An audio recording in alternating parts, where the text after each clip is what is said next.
delighted to be participating in the 4th Congress for People with Special Needs. I am speaking today on the topic of how to assist individuals with Asperger's syndrome and similar autism spectrum profiles to choose the right job or career.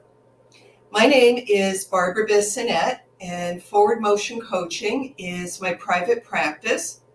And since 2006, I have specialized in career development coaching for people on the autism spectrum. In addition to working with private clients, I also offer consultation and training for professionals and employers. And thanks to the internet, I am able to interact with people all around the world outside of my base in Boston, Massachusetts.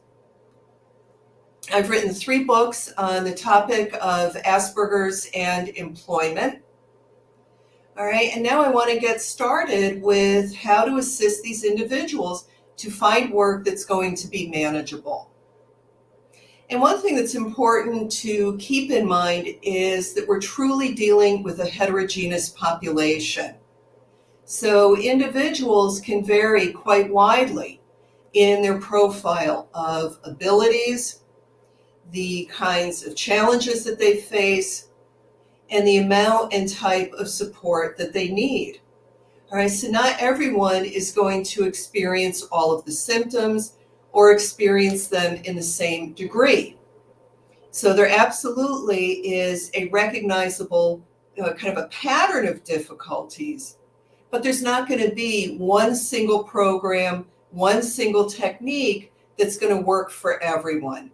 So you really have to understand the particular individual who's sitting in front of you and then kind of design some interventions. All right, and I'm often asked, well, what are the right jobs for people on the spectrum?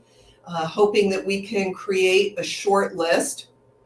But because individuals are so different, that's really not possible. And what I'm showing you here is just a sampling of the different types of jobs that my clients have held. So yes, there are individuals in the high technology area and engineering, but also people who are in creative professions, who work in retail stores, right? Writers, bus drivers, warehouse, right? So really teachers, quite varied in the types of jobs. But I think a good way to kind of think about and conceptualize where individuals really fit in the workplace. I always say if you're on the spectrum, you're going to be more of the specialist or maybe the technician. It's developing deeper knowledge, right, in a more narrow subject area. And I contrast that to people who are not on the spectrum, who are more the multitasking generalists, right? People who have a lot of different skill sets, pretty adaptable, all right, to changing conditions. But if we're on the spectrum, you're going to be more of the expert, all right, in this narrow subject area. So when I'm working with clients and we're trying to figure out the right type of job, there actually are 4 areas that we take a look at. All right, a person's interests, certainly their abilities, but also the right type of work environment. And then we want to understand, how does Asperger's autism impact that particular individual? And I'm going to go through each of these now in more detail. All right, so when it comes to interests, it certainly is true that many people on the spectrum have at least one area of special interest.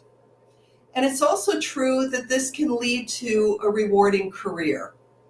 All right, but a mistake that I see a lot of people make is putting too much emphasis on an interest and assuming that it's going to lead to gainful employment. And that's not always true. All right, and we want to make sure we're aware of any restricted interests in autism, meaning that an individual is seeing pieces of something, not the whole.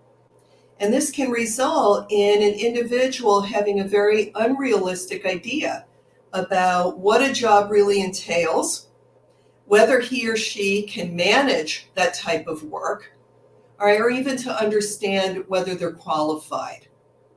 All right, a great example of this is a man who wanted to be an airline pilot so that he could wear a uniform. Right, that's a great example. He was looking at one piece of that job that's really not that important, and he really had no idea of what would be involved in actually flying commercial aircraft. Right, and this is why I like to probe interests of my client. I'll say, that's great that you want to be a pilot. What do you envision yourself doing if you're actually working at that job? And so often people will tell me, I don't know, I haven't really thought about it.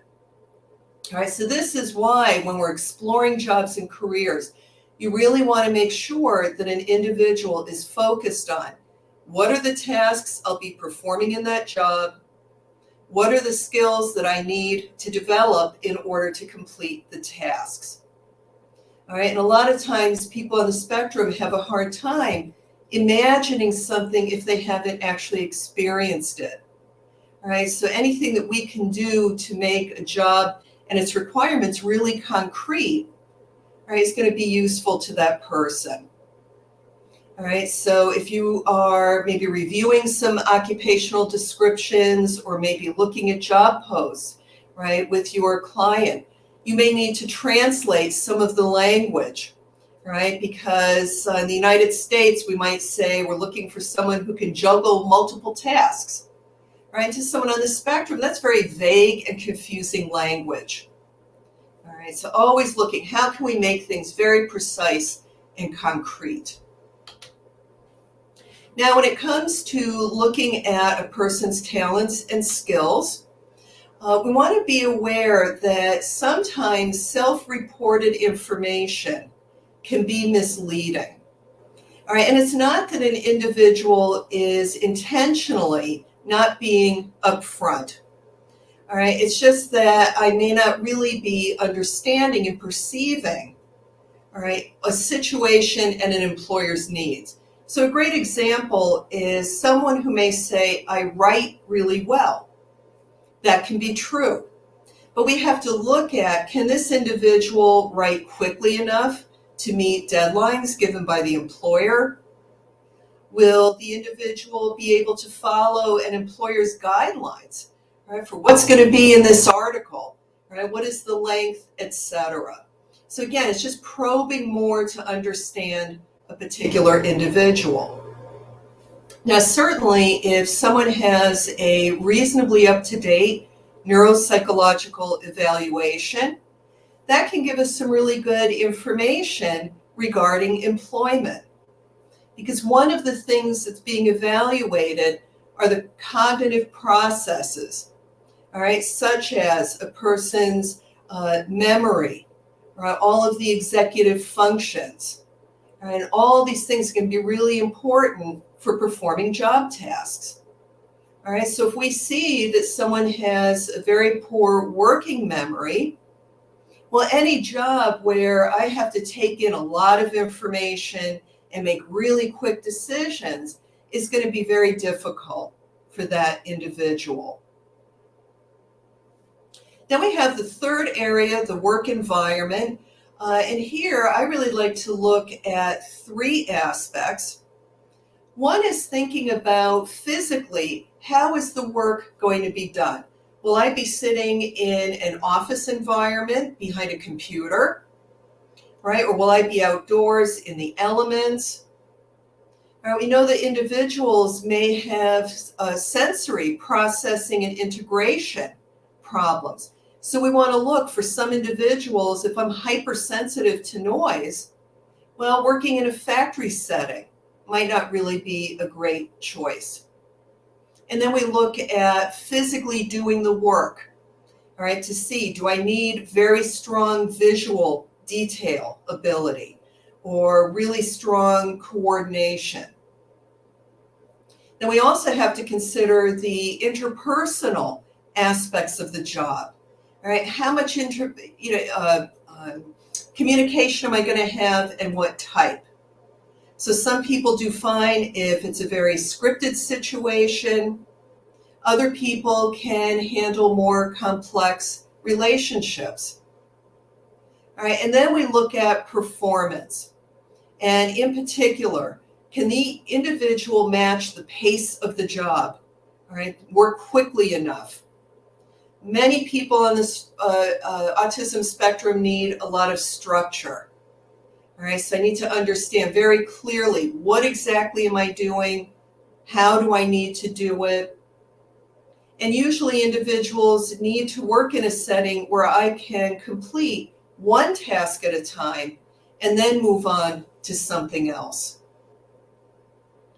All right, and it's very interesting. Since 2006, I have found that my clients, when describing their optimal work environment, have been remarkably consistent, all right, in calling out these characteristics. All right, clear expectations, routine, minimal interruptions, etc. All right, now our final area that we want to look at is, how does Asperger's autism impact this particular individual? All right, and I like to put the limitations into two categories. All right, some that can be mitigated. So maybe the individual can learn a new skill or develop one that they already have, and that will enable them to be successful in the workplace. There might be modifications to a task, or maybe there's an assistive technology. All right, so that's one area. So maybe we can change things. But then we also want to be aware of things that a person really can't do much about, right? Such as a very slow processing speed. And we can take that information and say, no, that's going to help us avoid the jobs that would be really stressful or maybe impossible for a person to manage. All right, so those are the 4 steps that I go through with my clients. I do offer some free guides that you can download automatically from my website, right, covering these various aspects of employment. All right, and this is my contact information. If anyone of you would like to get in touch with me, please feel free to do so. And I thank you very much for your attention and hope you got some really valuable information out of the presentation today.